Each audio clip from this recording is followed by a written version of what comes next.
8ನೇ ತರಗತಿ ಓದುತ್ತಿರುವಂಥ ಎಲ್ಲ ವಿದ್ಯಾರ್ಥಿ ಮಿತ್ರರೇ, ಎಲ್ಲರಿಗೂ ನಮಸ್ಕಾರ. 8ನೇ ತರಗತಿ ಗಣಿತ ವಿಷಯವನ್ನು ಬೋಧಿಸತಕ್ಕಂಥ ಎಲ್ಲ ಶಿಕ್ಷಕ ಮಿತ್ರರಿಗೆ ಕೂಡ ನಮಸ್ಕಾರ. ಈ ವರ್ಷ 8ನೇ ತರಗತಿಯ ಗಣಿತ ಸಿಲೆಬಸ್ ಚೇಂಜ್ ಆಗಿರೋದು ನಮಗೆಲ್ಲ ಗೊತ್ತಿರುವಂಥ ಸಂಗತಿ. ಗಣಿತ ಪ್ರಕಾಶ ಎಂಬ ಹೆಸರಿನಲ್ಲಿ ಪ್ರಕಟವಾದಂಥ ಈ ವರ್ಷದ ಪಠ್ಯ ಪುಸ್ತಕ ರಾಷ್ಟ್ರೀಯ ಪಠ್ಯಕ್ರಮ ಚೌಕಟ್ಟು 2023, ರಾಷ್ಟ್ರೀಯ ಶಿಕ್ಷಣ ನೀತಿ 2020 ಎರಡರ ಆಸೆಗಳ ಅಡಿಪಾಯದ ಮೇಲೆ ಈ ಪಠ್ಯಪುಸ್ತಕ ರಚನೆ ಹೊಂದಿದೆ. ನಮ್ಮ ಕರ್ನಾಟಕದ ವಿದ್ಯಾರ್ಥಿಗಳು ಕೂಡ ರಾಷ್ಟ್ರ ಮಟ್ಟದ ಯಾವುದೇ ಪರೀಕ್ಷೆ ನಡೆಸಿದರೂ ಕೂಡ ಅದಕ್ಕೆ ಸಮರ್ಥವಾಗಿ ಎದುರಿಸುವಂತೆ, ಸ್ಪರ್ಧಾತ್ಮಕ ಮನೋಭಾವ ಬೆಳೆಸಿಕೊಳ್ಳುವಂತೆ, ಜೊತೆಗೆ 21ನೇ ಶತಮಾನದ ಸವಾಲುಗಳನ್ನು ಸಮರ್ಥವಾಗಿ ಎದುರಿಸಲು ಸಿದ್ಧರಾಗುವಂತೆ ಮತ್ತು ಭವಿಷ್ಯದ ಬೆಳವಣಿಗೆಗೆ ಬೇಕಾದಂಥ ಕೌಶಲ್ಯಗಳು, ಆ ಪ್ರಗತಿ ಹೊಂದೋದಕ್ಕೆ ಬೇಕಾದಂಥ ಕೌಶಲ್ಯಗಳನ್ನು ಅಂತರ್ಗೊಳ್ಳುವಂತೆ ಸಾಕಷ್ಟು ಆಸೆಗಳನ್ನು ಇಟ್ಟುಕೊಂಡು ಈ ಒಂದು ಪಠ್ಯಪುಸ್ತಕ ರಚನೆ ಮಾಡಿದ್ದಾರೆ. ಈ ಒಂದು ವಿಡಿಯೋದಲ್ಲಿ ನಾವು ಅಧ್ಯಾಯ 1 ವರ್ಗ ಮತ್ತು ಘನ ಈ ಒಂದು ಅಧ್ಯಾಯದ ಮೇಲೆ ನಾವು ಸಮಸ್ಯೆಗಳನ್ನ ಬಿಡಿಸ್ತಾ ಹೋಗೋಣ. ಕಳೆದ ವರ್ಷದ ಸಿಲೆಬಸ್ ನಲ್ಲಿ ವರ್ಗ ಮತ್ತು ವರ್ಗಮೂಲಗಳು, ಘನ ಮತ್ತು ಘನಮೂಲಗಳು ಎರಡು ಪ್ರತ್ಯೇಕ ಚಾಪ್ಟರ್ ಅನ್ನ ಅಭ್ಯಾಸ ಮಾಡಿದ್ವಿ. ಈಗ ಈ ವರ್ಷ ಏನ್ ಮಾಡಿದಾರೆ ಅಂದ್ರೆ ಆ ಎರಡೂ ಚಾಪ್ಟರ್ ಅನ್ನ ಮರ್ಚ್ ಮಾಡಿ ಒಂದೇ ಅಧ್ಯಾಯದ ಅಡಿಯಲ್ಲಿ ವರ್ಗ ಮತ್ತು ಘನ ಎಂಬ ಹೆಸರಿನಲ್ಲಿ ಆ ಒಂದು ಪರಿಕಲ್ಪನೆಯನ್ನ ಇಲ್ಲಿ ಇಂಟ್ರೊಡ್ಯೂಸ್ ಮಾಡಿದಾರೆ. ಇಲ್ಲಿ ನಾವು ಕಾನ್ಸಂಟ್ರೇಟ್ ಮಾಡ್ತಾ ಇರೋದು ಪ್ರತಿ ಅಧ್ಯಾಯದ ಮೇಲೆ ಏನು ಅಭ್ಯಾಸಗಳಿದಾವು ಆ ಅಭ್ಯಾಸಗಳನ್ನ ಬಿಡಿಸೋದಕ್ಕೆ ನಾವು ಹೆಚ್ಚು ಸಮಯನ ವಿನಿಯೋಗಿಸ್ತಾ ಅಂತ ಹೇಳ್ತಾ ಮೊದಲನೇ ಅಭ್ಯಾಸವನ್ನು ಬಿಡಿಸ್ತಾ ಹೋಗೋಣ.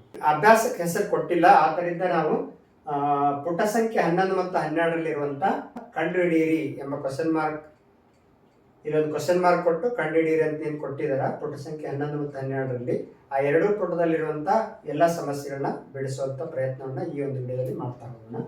ಫಸ್ಟ್ ಕ್ವಶನ್, ಈ ಕೆಳಗಿನಗಳಲ್ಲಿ ಯಾವ ಪೂರ್ಣವರ್ಗ ಸಂಖ್ಯೆಗಳಲ್ಲ? ನೋಡಿ, ಇಲ್ಲಿ 4 ಕ್ವಶನ್ ಕೊಟ್ಟಿದ್ದಾರೆ. 2032, 2048, 1027, 1089. ನಾವು ಯಾವುದೇ ಒಂದು ಸಂಖ್ಯೆ ಬಿಡಿಸ್ತಾನವನ್ನು ಗಮನಿಸಿ ಯಾವುದು ವರ್ಗ ಆಗಿಲ್ಲ ಅಂತೇಳಿ ಡೈರೆಕ್ಟ್ ಆಗಿ ಹೇಳ್ಬೋದು. ಪೂರ್ಣ ವರ್ಗ ಸಂಖ್ಯೆ ವಿನ್ಯಾಸ ಮತ್ತು ಗುಣಲಕ್ಷಣ ಸ್ಟಡಿ ಮಾಡ್ಬೇಕಾದ್ರೆ ಏನ್ ಮಾಡಿದ್ವಿ ನಾವು, ಒಂದು ವರ್ಗ ಸಂಖ್ಯೆ ಬಿಡಿಸ್ತಾನದಲ್ಲಿ 2, 3, 7, 8 ಇದ್ರ ಅವು ಕಡಾಖಂಡಿತವಾಗಿ ವರ್ಗ ಸಂಖ್ಯೆ ಅಲ್ಲ ಅಂತ ಹೇಳ್ಬೋದು. ಯಾಕಂದ್ರೆ ಯಾವುದೇ ಒಂದು ವರ್ಗ ಸಂಖ್ಯೆ ಈ ಅಂಕಿಗಳಿಂದ ಕೊನೆಗೊಳ್ಳುವುದಿಲ್ಲ, 2, 3, 7, 8 ಕೊನೆಗೊಳ್ಳುವುದಿಲ್ಲ. ಹಾಗಾಗಿ ಇಲ್ಲಿ ಬಿಡಿಸ್ತಾನ 2 ಇರೋದ್ರಿಂದ ಇದು ಪೂರ್ಣವರ್ಗ ಸಂಖ್ಯೆ ಅಲ್ಲ. ಇಲ್ಲಿ ಬಿಡಿಸ್ತಾನ 2 ಇದೆ, ಆದ್ದರಿಂದ ಇದು ಪೂರ್ಣವರ್ಗ ಅಲ್ಲ. ನಾವು ಏನ್ ಕನ್ಕ್ಲೂಷನ್ ಬರ್ಬೋದು, ಯಾವುದೇ ಒಂದು ವರ್ಗ ಸಂಖ್ಯೆ ಬಿಡಿಸ್ತಾನದಲ್ಲಿ 2, 3, 7, 8 ಇರೋದಿಲ್ಲ. ಆದ್ದರಿಂದ ಈ ಬಿಡಿಸ್ತಾನದಲ್ಲಿ 2 ಇರೋದ್ರಿಂದ ಇದು ಪೂರ್ಣವರ್ಗ ಸಂಖ್ಯೆ ಅಲ್ಲ. ನೋಡಿ, 8 ಇಲ್ಲಿ ಕೂಡ ಬಿಡಿಸ್ತಾನದಲ್ಲಿ 8 ಇರೋದ್ರಿಂದ ಯಾವುದೇ ಒಂದು ವರ್ಗ ಸಂಖ್ಯೆ 8ರೊಂದಿಗೆ ಕೊನೆಗೊಳ್ಳುವುದಿಲ್ಲ. ಬಿಡಿಸ್ತಾನದಲ್ಲಿ 8 ಇರಕ್ಕೆ ಸಾಧ್ಯ ಇಲ್ಲ. ಹಾಗಾಗಿ ಇದು ಕೂಡ ಪೂರ್ಣವರ್ಗವಲ್ಲ. ನೆಕ್ಸ್ಟ್ ಕ್ವಶನ್, 1027 ಬಿಡಿಸ್ತಾನ ಇಲ್ಲಿ ಕೂಡ 7 ಇರೋದ್ರಿಂದ ಯಾವುದೇ ಒಂದು ವರ್ಗ ಸಂಖ್ಯೆ ಬಿಡಿಸ್ತಾನದಲ್ಲಿ 2, 3, 7, 8 ಇರೋದಿಲ್ಲ. ಹಾಗಾಗಿ ಇದು ಕೂಡ ಪೂರ್ಣವರ್ಗವಲ್ಲ. ಬಿಡಿಸ್ತಾನದಲ್ಲಿ 9 ಐತಿ, ಇದು ವರ್ಗ ಸಂಖ್ಯೆ ಆಗಿರೋ ಸಾಧ್ಯತೆ ಐತಿ. ಈ ಒಂದು ಸಂಖ್ಯೆ 30ರ ವರ್ಗ ಮತ್ತು 40ರ ವರ್ಗದ ಮಧ್ಯೆ ಬರ್ತದೆ. ಯಾಕಂದ್ರೆ 30ರ ವರ್ಗ ಅಂದ್ರೆ 900, ಇದು 4 16 1600. ಸೊ 1089 ಅಂದ್ರೆ ಬಿಡಿಸ್ತಾನದಲ್ಲಿ 9 ಇರೋದ್ರಿಂದ ಇದರ ವರ್ಗಮೂಲದಲ್ಲಿ ಯಾವ ಅಂಕಿ ಇದ್ರ 9 ಬರಕ್ಕೆ ಸಾಧ್ಯತೆ 3 ಇದ್ದ ಮಾತ್ರ. ಹಾಗಾಗಿ 33 ಸ್ಕ್ವೇರ್ 33 ವರ್ಗ 1089 ಆಗಿರ್ತದೆ. ಜಸ್ಟ್ ನಾವು ಬಿಡಿಸ್ತಾನ ನೋಡಿ ಇವು ಪೂರ್ಣವರ್ಗ ಸಂಖ್ಯೆ ಅಲ್ಲ ಅನ್ನೋದನ್ನ ನಿರ್ಧಾರಕ್ಕೆ ಬರ್ಬೋದು. ಕನ್ಕ್ಲೂಷನ್ ಏನ್ ಮಾಡ್ಬೋದು, ಯಾವುದೇ ಒಂದು ವರ್ಗ ಸಂಖ್ಯೆ 2, 3, 7, 8ರಿಂದ ಕೊನೆಗೊಳ್ಳೋದಿಲ್ಲ. ಒಂದ್ ವೇಳೆ ಕೊನೆಗೊಂಡಿದ್ರೆ ಅದು ವರ್ಗ ಸಂಖ್ಯೆ ಆಗಿರೋದಿಲ್ಲ. ಹಾಗಾಗಿ ಇವು 3 ಕೂಡ ವರ್ಗ ಸಂಖ್ಯೆ ಅಲ್ಲ, ಪೂರ್ಣವರ್ಗ ಅಲ್ಲ, ಇದು ವರ್ಗ ಸಂಖ್ಯೆ ಆಗಿದೆ. Second question, 64 square, 108 square, 292 square, 36 square ಇವುಗಳಲ್ಲಿ ಯಾವ ಸಂಖ್ಯೆಯ ಕೊನೆಯಲ್ಲಿ ಅಂಕಿ 4 ಹೊಂದಿದೆ? ಇದಕ್ಕೂ ಮೊದಲು ನಾವು ಪೂರ್ಣವರ್ಗಗಳ ವಿನ್ಯಾಸ ಮತ್ತು ಗುಣಲಕ್ಷಣ ಆಲ್ರೆಡಿ ಸ್ಟಡಿ ಮಾಡಿದೀವಿ. ನೋಡಿ, 1ರ ವರ್ಗದಲ್ಲಿ ಬಿಡಿಸ್ತಾನದಲ್ಲಿ 1 ಐತಿ. ನೋಡಿ, ವರ್ಗಮೂಲದಲ್ಲಿ 2 ಇದ್ದಾಗ ಅದರ ವರ್ಗದ ಬಿಡಿಸ್ತಾನದಲ್ಲಿ 4 ಐತಿ. 3 ಇದ್ದಾಗ 9 ಐತಿ. 4 ಇದ್ದಾಗ 6 ಐತಿ. 5 ಇದ್ದಾಗ 5 ಐತಿ. ಡಬಲ್ ಡಿಜಿಟ್ ಮಾಡ್ತಾ ಹೋದ್ ಗೊತ್ತಾಗುತ್ತೆ. 0 ಇದ್ದಾಗ 0 ಐತಿ. ವರ್ಗಮೂಲದಲ್ಲಿ ಬಿಡಿಸ್ತಾನದಲ್ಲಿ 0 ಅಂದ್ರೆ ಅದರ ವರ್ಗದಲ್ಲಿ ಕೂಡ 0 ಐತಿ. 1 ಇದ್ದಾಗ 1 ಐತಿ. 2 ಇದ್ದಾಗ 4 ಐತಿ. ವರ್ಗಮೂಲದ ಬಿಡಿಸ್ತಾನದಲ್ಲಿ 2 ಇದ್ದಾಗ ವರ್ಗದ ಬಿಡಿಸ್ತಾನದಲ್ಲಿ 4 ಐತಿ. ವರ್ಗಮೂಲದ ಬಿಡಿಸ್ತಾನದಲ್ಲಿ 3 ಇದ್ದಾಗ 9 ಐತಿ. ನಾವು ಏನ್ ತೀರ್ಮಾನಕ್ಕೆ ಬರ್ಬೋದು ಅಂದ್ರ 0 ಇದ್ದಾಗ 0 ಇರ್ತೈತಿ ವರ್ಗದಲ್ಲಿ, ವರ್ಗದ ಬಿಡಿಸ್ತಾನ, ಇದು ವರ್ಗಮೂಲ. ಮತ್ತು 9 ನೋಡಿ ವರ್ಗಮೂಲದ ಬಿಡಿಸ್ಥಾನದಲ್ಲಿ ಒಂದಿದ್ದಾಗ ವರ್ಗದ ಬಿಡಿಸ್ಥಾನದಲ್ಲಿ ಒಂದು ಬಂದೈತಿ. 9 ಇದ್ದಾಗ ನೋಡ್ರಿ, ವರ್ಗಮೂಲದ ಬಿಡಿಸ್ಥಾನದಲ್ಲಿ 9 ಇದ್ದಾಗ ಅದರ ವರ್ಗದಲ್ಲಿ ಕೂಡ ಬಿಡಿಸ್ಥಾನದಲ್ಲಿ 1 ಬಂದೈತಿ. ಹಾಗೂ 1 ಮತ್ತು 9 ಒಂದು ಸಂಖ್ಯೆಯ ಬಿಡಿಸ್ಥಾನದಲ್ಲಿ 1 ಮತ್ತು 9 ಇದ್ದಾಗ ಅದರ ವರ್ಗದಲ್ಲಿ ಬಿಡಿಸ್ಥಾನದಲ್ಲಿ 1 ಬಂದೈತಿ. ಮತ್ತು 8, 2 ಮತ್ತು 8 ಬಿಡಿಸ್ಥಾನದಿಂದ ವರ್ಗದಲ್ಲಿ 4 ಬಂದೈತಿ. ವರ್ಗದ ಬಿಡಿಸ್ಥಾನದಲ್ಲಿ 4 ಬಂದೈತಿ. 4 ಮತ್ತು 6 ಬಿಡಿಸ್ಥಾನದಲ್ಲಿ 4 ಇದ್ದಾಗೂ 6 ಬಂದೈತಿ, 6 ಇದ್ದಾಗ ಕೂಡ 6 ಬಂದೈತಿ. ಹಾಗಾಗಿ ಯಾವುದೇ ಒಂದು ಸಂಖ್ಯೆ ಬಿಡಿಸ್ಥಾನದಲ್ಲಿ 4 ಮತ್ತು 6 ಇದ್ದರೆ ಅದರ ವರ್ಗದಲ್ಲಿ ಬಿಡಿಸ್ಥಾನದಲ್ಲಿ 6 ಬರ್ತದೆ. ಒಂದು ಸಂಖ್ಯೆ ಬಿಡಿಸ್ಥಾನದಲ್ಲಿ 3 ಮತ್ತು 7 ಇದ್ದಾಗ ಅದರ ವರ್ಗದಲ್ಲಿ 3 9 7 49 ಇವು 9 ಬರ್ತದೆ. ಬಿಡಿಸ್ಥಾನ 5 ಇದ್ದ ಬಿಡಿಸ್ಥಾನ 5 ಬರ್ತದೆ. ಇದನ್ನ ನಾವು ಕನ್ಕ್ಲೂಷನ್ ಮಾಡ್ಕೊಂಡ್ಬಿಟ್ರೆ ಈಸಿಯಾಗಿ ಗೊತ್ತಾಗುತ್ತೆ. ಕ್ವಶನ್ ಏನು ಕೇಳಿದಾರ, ಇವುಗಳಲ್ಲಿ ಯಾವ ಸಂಖ್ಯೆಯ ಕೊನೆಯಲ್ಲಿ ಅಂಕಿ 4 ಬರ್ತದೆ ನೋಡಿ. 64 ಬಿಡಿಸ್ಥಾನ 4 16 ಬಿಡಿಸ್ಥಾನ 6 ಬರ್ತೈತಿ. ಬಿಡಿಸ್ಥಾನ 6 ಬರ್ತೈತಿ. ಇಲ್ಲಿ 8 8 64 ಇದು 4 ಬರ್ತೈತಿ ಬಿಡಿಸ್ಥಾನ. ಇಲ್ಲಿ 2 2 4 ಇದು ಕೂಡ ಬಿಡಿಸ್ಥಾನ 4 ಬರ್ತೈತಿ. ಇಲ್ಲಿ 6 6 36 ಬಿಡಿಸ್ಥಾನ 6 ಬರ್ತೈತಿ. 108ರ ವರ್ಗ ಮತ್ತು 792ರ ವರ್ಗ ಈ ಸಂಖ್ಯೆ ಬಿಡಿಸ್ಥಾನದಲ್ಲಿ 4 ಬರ್ತೈತಿ. ಕನ್ಕ್ಲೂಷನ್ ಏನು ಬರ್ಬೋದು, ಯಾವ ಸಂಖ್ಯೆ 2 ಮತ್ತು 8ರಿಂದ ಕೊನೆಗೊಳ್ಳುತ್ತೈತಿ ಅದರ ವರ್ಗ 4ರಿಂದ ಕೊನೆಗೊಳ್ಳುತ್ತೈತಿ. ಹಾಗಾಗಿ ಈ ಪ್ರಶ್ನೆ ಉತ್ತರ ಏನು, ಯಾವ ಸಂಖ್ಯೆ ಕೊನೆಯಲ್ಲಿ ಅಂಕಿ 4 ಹೊಂದಿದೆ ಅಂದ್ರೆ 108ರ ವರ್ಗ 792ರ ವರ್ಗದಲ್ಲಿ ಬಿಡಿಸ್ಥಾನದಲ್ಲಿ ಅಂಕಿ 4 ಹೊಂದಿದೆ. Question number 3, 125 square is equal to 15,625. 125 ವರ್ಗ ಈಸ್ ಈಕ್ವಲ್ ಟು 15,625 ಕೊಟ್ಟಾಗ 126 ವರ್ಗದ ಬೆಲೆ ಎಷ್ಟು ಅಂತ ಕೇಳಿದ್ದಾರೆ. ಇಲ್ಲಿ ಕೊಟ್ಟಿರೋ 5 ಆಯ್ಕೆಗಳಲ್ಲಿ ಯಾವ ಸರಿ? ಪ್ಲಸ್ ಬಿ ಹೋಲ್ ಸ್ಕ್ವೇರ್ ಸೂತ್ರ ಗೊತ್ತೈತಿ. ಆ ಪ್ರಕಾರ a plus B whole square is equal to a square plus B square plus 2ab. ಇದು ನಾವು 126ಅನ್ನ 125 ಪ್ಲಸ್ 1 ಅಂತ ಬರ್ಕೊಳ್ಳೋದು. 125 ಪ್ಲಸ್ 1 ಹೋಲ್ ಸ್ಕ್ವೇರ್. ಸ್ಕ್ವೇರ್ ಇದ್ದಲ್ಲಿ ಸ್ಕ್ವೇರ್ ಐತಿ, ಪ್ಲಸ್ ಇದ್ದಲ್ಲಿ ಪ್ಲಸ್ ಐತಿ, ಎ ಇದ್ದಲ್ಲಿ 125 ಐತಿ, ಬಿ ಇದ್ದಲ್ಲಿ 1 ಐತಿ. ಸೂತ್ರದ ಬಲಭಾಗದಲ್ಲಿ ಎಲ್ಲೆಲ್ಲಿ ಎ ಐತಿ 125 ತುಂಬೋಣ, ಎಲ್ಲೆಲ್ಲಿ ಬಿ ಐತಿ 1 ತುಂಬೋಣ. ಎ ಐತಿ 125 ಸ್ಕ್ವೇರ್ ಪ್ಲಸ್ ಬಿ ಅಂದ್ರೆ 1 ಸ್ಕ್ವೇರ್ 2ab. 2 ಇಂಟು ಎ ಅಂದ್ರೆ 125 ಇಂಟು ಬಿ ಅಂದ್ರೆ 1. ಬಲಭಾಗ ಶುದ್ಧೀಕರಿಸ್ತಾ ಹೋಗೋಣ. 125 ಸ್ಕ್ವೇರ್ ಆಲ್ರೆಡಿ ಕೊಟ್ಟಿದ್ದಾರೆ, ಡೈರೆಕ್ಟ್ ಬರೀತೇನೆ ನಾನು. 125 ವರ್ಗ ಇಲ್ಲಿ ಕೊಟ್ಟಿದ್ದಾರೆ 15,625 ಪ್ಲಸ್ 1 ಸ್ಕ್ವೇರ್ ಅಂದ್ರೆ 1 ಪ್ಲಸ್ 125 250 250 250 ಶುದ್ಧೀಕರಿಸೋದು ಇನ್ನೊಂದು ಸ್ಟೆಪ್. 15,625 plus 250 plus 1 2 ಕೂಡಿಸಿದ್ರೆ 251. 125 ಪ್ಲಸ್ 1 ಅಂದ್ರೆ 126 ಸ್ಕ್ವೇರ್. 125 ಪ್ಲಸ್ 1 ಅಂದ್ರೆ 126 ಸ್ಕ್ವೇರ್ ಅನ್ನು ನಾವು ಈ ತರ ಬರೀಬಹುದು. ಹಾಗಾಗಿ ಕೊಟ್ಟಿರೋ 5 ಆಯ್ಕೆಗಳಲ್ಲಿ ಯಾವ ಸರಿ? Option 4. Option 4 is the right answer. Yes, 4ನೇ ಪ್ರಶ್ನೆ. ಚೌಕದ ವಿಸ್ತೀರ್ಣ 441 ಮೀಟರ್ ಸ್ಕ್ವೇರ್ ಆದರೆ ಅದರ ಬಾವಿನ ಉದ್ದವನ್ನು ಕಂಡುಹಿಡಿಯಿರಿ. ಇದೊಂದು ಚೌಕ, ಇದರ ಏರಿಯಾ ಕೊಟ್ಟಿದ್ದಾರೆ 441 ಮೀಟರ್ ಸ್ಕ್ವೇರ್. ಅದರ ಬಾಹುವಿನ ಉದ್ದ ಕೇಳಿದ್ದಾರೆ. ನಮಗೆ ಗೊತ್ತಿದೆ ಚೌಕದ ವಿಸ್ತೀರ್ಣ ಕಂಡುಹಿಡಿಯೋ ಸೂತ್ರ ಬಾಹು ಇಂಟು ಬಾಹು ಅಂತೇಳಿ. ಈ ಚೌಕದಲ್ಲಿ ಎಲ್ಲ ಬಾಹು ಸಮ ಇರೋದ್ರಿಂದ ಒಂದು ಬಾಹು ನಾವು ಎ ಅಂತ ತಗೊಂಡ್ರೆ ಎಲ್ಲ ಬಾಹುಗಳ ಅಳತೆ ಏನಾಗ್ತೈತಿ ಎ ಆಗ್ತೈತಿದೆ. ಹಾಗಾಗಿ ನಾವು ಚೌಕದ ವಿಸ್ತೀರ್ಣವನ್ನು ಚೌಕದ ವಿಸ್ತೀರ್ಣ ಇಸ್ಕೊಲ್ ಟು ಬಾಹು ಇಂಟು ಬಾಹು ಅಂದ್ರೆ ಎ ಇಂಟು ಎ. ಆಲ್ರೆಡಿ ಚೌಕದ ವಿಸ್ತೀರ್ಣ ಕೊಟ್ಟಿದಾರ, ಅದರ ಬೆಲೆ ತುಂಬೋಣ 441. ಎ ಇಂಟು ಎ ಏನಾಯ್ತದೆ ಎ ಸ್ಕ್ವೇರ್ ಆಯ್ತು. ಈಗ ಬಲಭಾಗ ಪೂರ್ತಿ ಎಡಭಾಗಕ್ಕೆ, ಎಡಭಾಗ ಪೂರ್ತಿ ಬಲಭಾಗ ತಗೊಂಡ್ರೆ ಏನು ವ್ಯತ್ಯಾಸ ಆಗೋದಿಲ್ಲ. A square is equal to 441. ಈ ಸ್ಕ್ವೇರ್ ತೆಗೆದ್ರೆ ಬಲಭಾಗ ಸ್ಕ್ವೇರ್ ರೂಟ್ ಬರ್ತೈತಿ. A is equal to plus or minus square root of 441 ಅಂದ್ರೆ 441 ವರ್ಗಮೂಲ ಎಷ್ಟು ಅಂತ ಅರ್ಥ. 441 ವರ್ಗಮೂಲ 21. ಅಳತೆಗಳು ಯಾವಾಗಲೂ ಪ್ಲಸ್ ಇರ್ತಾವೆ. ಹಾಗಾಗಿ ಈ ಅಧ್ಯಾಯದಲ್ಲಿ ನಾವು ಕೇವಲ ಧನಾತ್ಮಕ ವರ್ಗಮೂಲವನ್ನು ಮಾತ್ರ ಕನ್ಸಿಡರ್ ಮಾಡ್ತಾ ಇದ್ದೀವಿ. So plus 21 metre. ಹಾಗಾಗಿ ಅದರ ಬಾಹುವಿನ ಉದ್ದ ಎಷ್ಟಂದ್ರೆ 21 ಮೀಟರ್. ನೆಕ್ಸ್ಟ್ 5ನೇ ಪ್ರಶ್ನೆ. ಈ ಕೆಳಗಿನ ಪ್ರತಿಯೊಂದು ಸಂಖ್ಯೆಗಳಿಂದ ಭಾಗಿಸಬಹುದಾದ ಚಿಕ್ಕ ವರ್ಗ ಸಂಖ್ಯೆಯನ್ನ ಕಂಡುಹಿಡಿಯಿರಿ. 4, 9 ಮತ್ತು 10. ಈ ಮೂರು ಸಂಖ್ಯೆಯಿಂದ ಭಾಗ ಹೋಗುವಂತ ಒಂದು ಅತ್ಯಂತ ಚಿಕ್ಕ ವರ್ಗ ಸಂಖ್ಯೆ ಯಾವುದಂತ ಕೇಳಿದ್ದಾರೆ.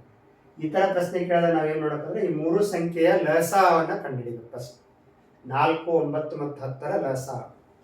ಈ 4 ಮತ್ತು 10 ಎರಡರಿಂದ ಭಾಗ ಹೋಗ್ತವೆ. 2 4 9 ಆಸ್ ಇಟ್ ಈಸ್, 2 10. ಒಮ್ಮೆ 2 ತಗೊಳ್ಳೋಣ. 2 1 9 as it is, 5 as it is. ಒಮ್ಮೆ 5 ತಗೊಳ್ಳೋಣ. 9 ಆಸ್ ಇಟ್ ಈಸ್, 5 ಒಂದೇ. ಒಮ್ಮೆ 9 ತಗೊಳ್ಳೋಣ. 1 1 1. ಇವನ್ನ ಗುಣಿಸ್ಬೇಕು. ಇವಾಗ 2 ಇಂಟು 2 ಇಂಟು 5 ಇಂಟು 9 ಎಷ್ಟಾಯ್ತಂದ್ರೆ 2 ಇಂಟು 2 4. 2 4 4 5 20 29 180. 4 9 ಮತ್ತು 10ರಿಂದ ಭಾಗ ಹೋಗುವಂತ ಸಂಖ್ಯೆ 180 ಹೌದು. ಬಟ್ ಇದು ವರ್ಗ ಸಂಖ್ಯೆ ಆಗಿಲ್ಲ.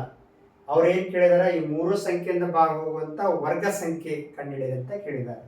ಸೊ ಇಲ್ಲಿ 180 ವರ್ಗ ಸಂಖ್ಯೆ ಅಲ್ಲ ಅಂತ ಯಾವ್ದ್ರ ಮೇಲೆ ಹೇಳ್ತೇವೆ ನಾವು. ಇದನ್ನ ಅವಿಭಾಜ್ಯ ಅಪವರ್ತನ ಗುಂಡಬ್ದವಾಗಿ ಬರೆಯೋದು. 2 ಇಂಟು 2 5 ಇಂಟು ಈ 9ಅನ್ನ ಅವಿಭಾಜ್ಯ ಅಪವರ್ತನ ಗುಂಡಬ್ದವಾಗಿ ಬರೆದ್ರೆ 3 ಇಂಟು 3 ಅಂತ ಬರೀಬಹುದು. 3 ಇಂಟು 3 ನೋಡಿ, ಎರಡರದೊಂದು ಜೋಡಿ ಆಯ್ತು ಅವಿಭಾಜ್ಯ ಅಪವರ್ತನ ಜೋಡಿ, ಮೂರದೊಂದು ಜೋಡಿ ಐತಿ. ಬಟ್ ಈ 5ರದ ಅಪವರ್ತನಗಳ ಜೋಡಿ ಆಗ್ಬೇಕಾದ್ರೆ ಇನ್ನೊಂದು 5 ಕಡಿಮೆ ಇರುತ್ತೆ. ಇನ್ನೊಂದು 5ಅನ್ನ ಗುಣಿಸಿದ್ರೆ ಏನಾಗ್ತೈತಿ, ಇದು ಒಂದು 180 ಪರ್ಫೆಕ್ಟ್ ಸ್ಕ್ವೇರ್ ಆಗತ್ತೆ. ಸೊ ಹಾಗಾಗಿ ಇಲ್ಲಿ 5ರ ಜೋಡಿ ಅಪವರ್ತನ ಇನ್ನೊಂದು 5 ಕಡಿಮೆ ಇದ್ದಿರೋದ್ರಿಂದ 180 ನಾವು 5ರಿಂದ ಗುಣಿಸ್ತೀವಿ. 180 ಇದು ಪೂರ್ಣವರ್ಗವಾಗಲು ಜೋಡಿ ಅಪವರ್ತನ 5 ಕಡಿಮೆ ಇರುತ್ತಲ್ಲ, 5ರಿಂದ ಗುಣಿಸ್ತೀವಿ. 180 5ರಿಂದ ಗುಣಿಸಿದ್ರೆ 900 ಆಗತ್ತೆ. ಹಾಗಾಗಿ 4 9 ಮತ್ತು 10ರಿಂದ ಭಾಗಿಸಬಹುದಾದ ಚಿಕ್ಕ ವರ್ಗ ಸಂಖ್ಯೆ ಯಾವುದಂದ್ರೆ 900. 900 ಅನ್ನೋದು ಇದು ವರ್ಗ ಸಂಖ್ಯೆ. ಇದು 4ರಿಂದನೂ ಭಾಗ ಹೋಗ್ತೈತಿ. 4ರಿಂದ ಭಾಗ 9ರಿಂದ ಅಂತೂ ಭಾಗ ಹೋಗ್ತೈತಿ. 9 100 900. 10ರಿಂದ ಅಂತೂ ಭಾಗ ಹೋಗುತ್ತೆ. ಬಿಡಿಸ್ತಂದ 10ರಿಂದ ಭಾಗ ಹೋಗ್ತೈತಿ. ಹಾಗಾಗಿ ಈ ಮೂರು ಸಂಖ್ಯೆಯಿಂದ ಭಾಗಿಸಬಹುದಾದಂತ ಅತ್ಯಂತ ಚಿಕ್ಕ ವರ್ಗ ಸಂಖ್ಯೆ ಯಾವುದಂದ್ರೆ 900 ಆಗಿದೆ. ಪ್ರಶ್ನೆ, 9408 ಪೂರ್ಣವರ್ಗ ಸಂಖ್ಯೆಯನ್ನಾಗಿಸಲು ಅದಕ್ಕೆ ಗುಣಿಸಬಹುದಾದ ಅತ್ಯಂತ ಚಿಕ್ಕ ಸಂಖ್ಯೆಯನ್ನು ಕಂಡುಹಿಡಿಯಿರಿ. ಅಲ್ಲದೆ ಆ ಸಂಖ್ಯೆಯನ್ನು ಗುಣಿಸಿದಾಗ ಬರುವ ಸಂಖ್ಯೆ ವರ್ಗಮೂಲವನ್ನು ಕಂಡುಹಿಡಿಯಿರಿ. ಇದನ್ನ ಪೂರ್ಣವರ್ಗ ಸಂಖ್ಯೆ ಆಗಿಸೋದಕ್ಕೆ ಗುಣಿಸಬಹುದಾದ ಅತ್ಯಂತ ಚಿಕ್ಕ ಸಂಖ್ಯೆಯನ್ನು ಕಂಡುಹಿಡಿಯಿರಿ. ಗುಣಿಸಿದ ಮೇಲೆ ಏನು ಸಂಖ್ಯೆ ಬರ್ತೈತೆ ಅದರ ವರ್ಗಮೂಲ ಕೂಡ ಕಂಡುಹಿಡಿಯಿರಿ ಅಂತ ಹೇಳಿದ್ದಾರೆ. ಅವಿಭಾಜ್ಯ ಅಪವರ್ತನ ಗುಂಡಬ್ದವಾಗಿ ಬರೀತಾ ಹೋಗೋಣ. ಯಾಕಂದ್ರೆ ಒಂದು ಸಂಖ್ಯೆಯನ್ನ ಅವಿಭಾಜ್ಯ ಅಪವರ್ತನ ಗುಂಡಬ್ದವಾಗಿ ವ್ಯಕ್ತಪಡಿಸಿದಾಗ ಕರೆಕ್ಟ್ ಆಗಿ ಅದು 2 ಜೋಡಿ ಅಪವರ್ತನ ಗುಂಡಬ್ದವಾಗಿ ಬರೆಯಕ್ಕೆ ಸಾಧ್ಯ ಇಲ್ಲ, ಅದು ಪೂರ್ಣವರ್ಗ ಸಂಖ್ಯೆ ಆಗಿದೆ. ಈ ಬಿಡಿ ಸ್ಥಾನದಲ್ಲಿ 8 ಇರೋದ್ರಿಂದ 2ರಿಂದ ಭಾಗ ಹೋಗ್ತೈತಿ. 2 4 8 1 2 7 14 0 2 4 8 ಮತ್ತು 2 ಹೋಗ್ತೈತಿ. 2 2 4 2 3 6 2 5 10 2 2 4 ಮತ್ತು ಬಿಡಿ ಸ್ಥಾನದಲ್ಲಿ 2 ಐತಿ. 2 1 2 1 1 ಉಳಿತು. 2 7 14 2 6 12 ಬಿಡಿ ಸ್ಥಾನದ 6ರಿಂದ ಮತ್ತು 2 ಹೋಗ್ತೈತಿ. 2 5 10 1 ಉಳಿತು. 2 8 16 2 8 16 2 7 4 1 ಉಳಿತು. 18 ಆಯ್ತು. 2 9 18 2 4 8 2 1 2 4 8 1 ಉಳಿತು. 2 7 14 ಇದು 3ರಿಂದ ಭಾಗ ಹೋಗ್ತೈತಿ. ಸಂಖ್ಯೆಯ ಅಂಕಿಗಳ ಮೊತ್ತ 1 4 5 5 7 12 3 ಮಧ್ಯಗಳ ರೀತಿ. 3 4 12 3 9 27 ಇದು 7ರ ಮಧ್ಯೊಳಗೈತಿ. ಸೊ ಹಾಗಾಗಿ 7 ಕೂಡ ಅಲ್ವ ಸಂಖ್ಯೆ ಇರೋದ್ರಿಂದ ಡೈರೆಕ್ಟ್ 7ರಿಂದ ಭಾಗಿಸ್ತೀವಿ. 7 7 49 7 ಒಂದೇ. ಇದು ನಾವಿಲ್ಲಿ 9408 1 2 3 4 5 6 2 into 2 into 2 into 2 into 2 2 3 into 7 into 7 ನೋಡಿ, ನಾವು ಜೋಡಿ ಅಪವರ್ತನ ಗುಂಪನ್ನು ಮಾಡಿದಾಗ 2 ಜೋಡಿ ಮಾಡ್ಬೇಕು. ಈ ಥರ 3ರ ಜೋಡಿ ಆಗೋದಕ್ಕೆ ಒಂದು 3 ಕಡಿಮೆ ಇದೆ. 3ದ 2ರ ಗುಂಪು ಆಗ್ಬೇಕಾದ್ರೆ ಜೋಡಿ ಅಪವರ್ತನ ಏನು ಗುಂಪು ಮಾಡಿದೆಯಲ್ಲ 3ದ ಗುಂಪು ಆಗ್ಬೇಕಾದ್ರೆ 3 ಅನ್ನುವಂಥ ಅವಿಭಾಜ್ಯ ಸಂಖ್ಯೆ ಕಡಿಮೆ ಬರ್ತೈತಿ. 9408 3ರಿಂದ ಗುಣಿಸ್ಬೇಕು. 3ರಿಂದ ಗುಣಿಸಿದ್ರೆ ಏನಾಕೈತಿ, ಅದು ಪೂರ್ಣವರ್ಗ ಸಂಖ್ಯೆ ಆಗ್ತದೆ. 3ರಿಂದ ಗುಣಿಸೋಣ. 3 × 24 ಕೆಲವೊಂದು 2 3 × 0 0 0 ಬದಲು 2 3 × 12 3 × 27 28 ಏನು ಬಂತದು 28,224. ಇದ್ರದ್ದು ವರ್ಗಮೂಲ ಕಂಡುಹಿಡಿಯಿರಿ ಅಂತ ಹೇಳಿ ಅವಿಭಾಜ್ಯ ಸಂಖ್ಯೆಯಿಂದ ಭಾಗಿಸ್ತಾ ಹೋಗೋಣ. 2 1 2 4 8 2 1 2 1 2 2 4 2 7 14 0 2 5 10 2 6 12 2 3 6 1 ಉಳಿತು 2 5 10 2 4 1 ಉಳಿತು 2 8 16 ಮತ್ತು 2 ಭಾಗ ಹೋಗ್ತದೆ. 2 1 2 7 14 2 6 12 2 4 8 2 8 16 2 8 16 2 4 2 ಹೋಗ್ತದೆ. 2 4 8 2 4 8 2 1 3 ಹೋಗ್ತದೆ. 3 1 3 4 12 3 7 21 ಮತ್ತು 3 ಹೋಗ್ತದೆ. 3 4 12 3 ಮತ್ತೆ 27 7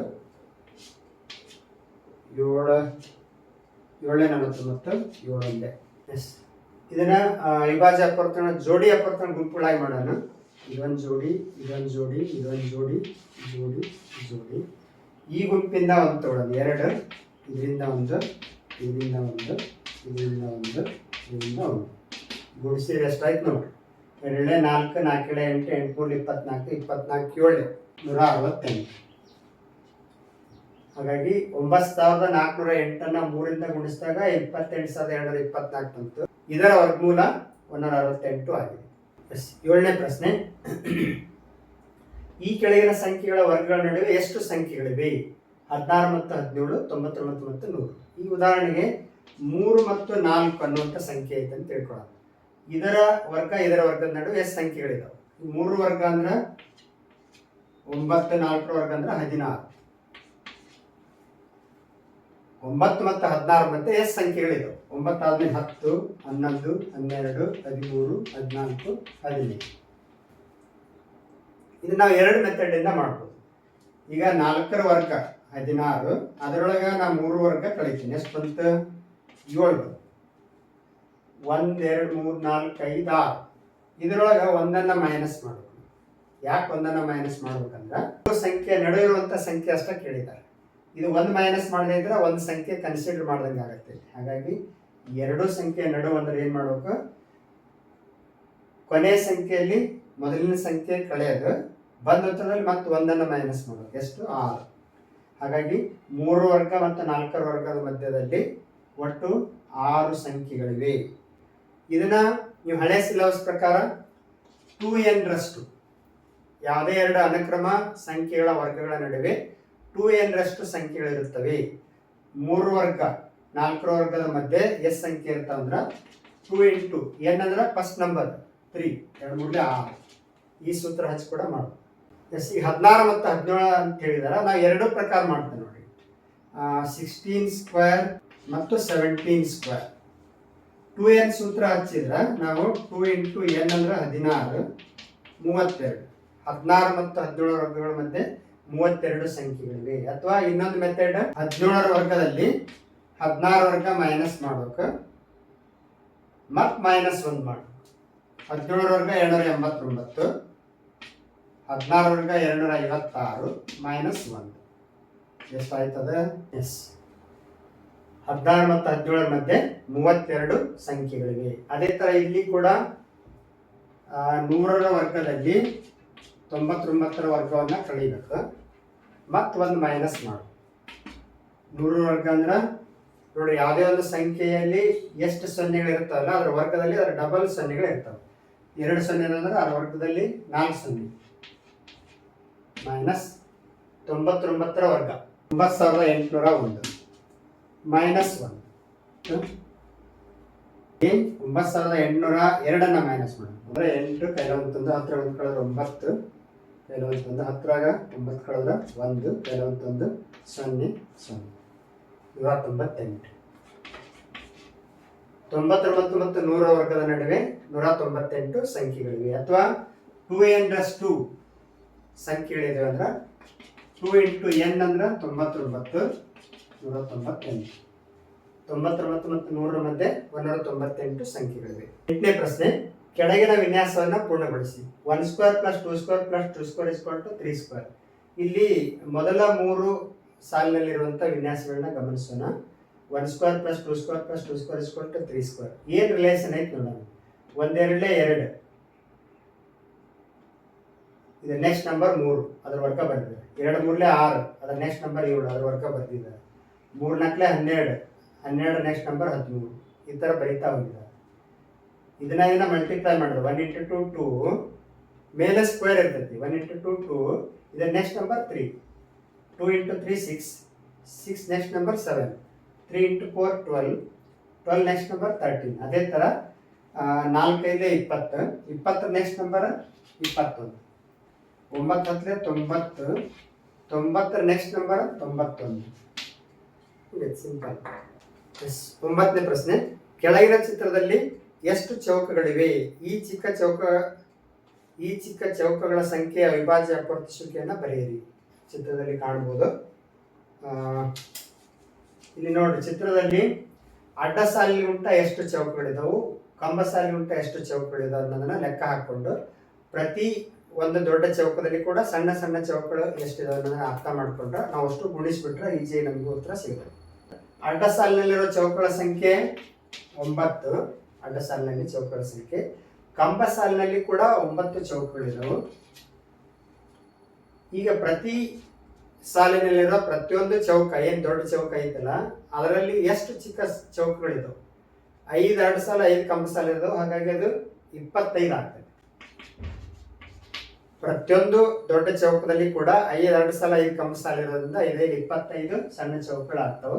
ಒಟ್ಟು ಸಣ್ಣ ಚೌಕಗಳು ಎಷ್ಟಾಗ್ತವೆ ಅಂದ್ರೆ 9 ಇಂಟು 9 ಇಂಟು 25 ಗುಣಿಸ್ಬೇಕು.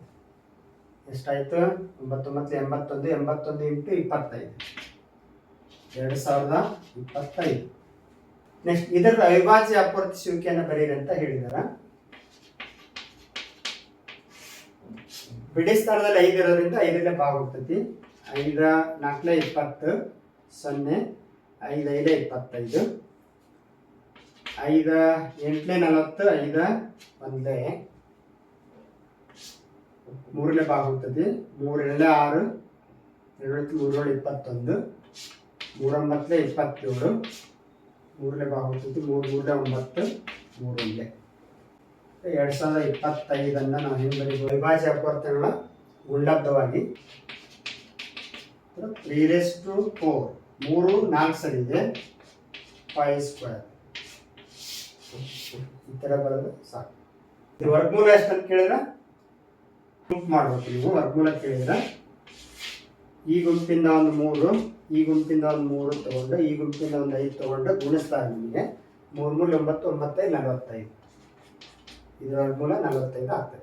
ಪೇಜ್ ನಂಬರ್ 11 ಮತ್ತು 12ನೇ ಪೇಜ್ನಲ್ಲಿರುವಂಥ ಕಂಡುಹಿಡಿಯಿರಿ, ಫಿಗರ್ ಇಟ್ ಔಟ್ ಅನ್ನುವಂಥ ಏನೊಂದು ಸಮಸ್ಯೆ ಕೊಟ್ಟು ಎಲ್ಲ ಸಮಸ್ಯೆಯನ್ನು ಬಿಡಿಸೋ ಪ್ರಯತ್ನ ಮಾಡಿದ್ವಿ. ಮತ್ತೇನಾದ್ರು ಡೌಟ್ ಇದ್ರೆ ಕಮೆಂಟ್ ಮಾಡಿರಿ. ಮುಂದಿನ ಅಭ್ಯಾಸದಲ್ಲಿ ಘನಗಳಿಗೆ ಸಂಬಂಧಪಟ್ಟಂತೆ, ಇದೇ ಅಧ್ಯಾಯದಲ್ಲಿರುವಂಥ ಘನಗಳಿಗೆ ಸಂಬಂಧಪಟ್ಟಂಥ ಅದೊಂದು ಅಭ್ಯಾಸವನ್ನು ಬಿಡಿಸೋಣ. ಇಲ್ಲಿಗೆ ಈ ವಿಡಿಯೋ ಪಾಠ ಮುಗಿಸ್ತಾ ಇದ್ದೀವಿ. ಧನ್ಯವಾದಗಳು.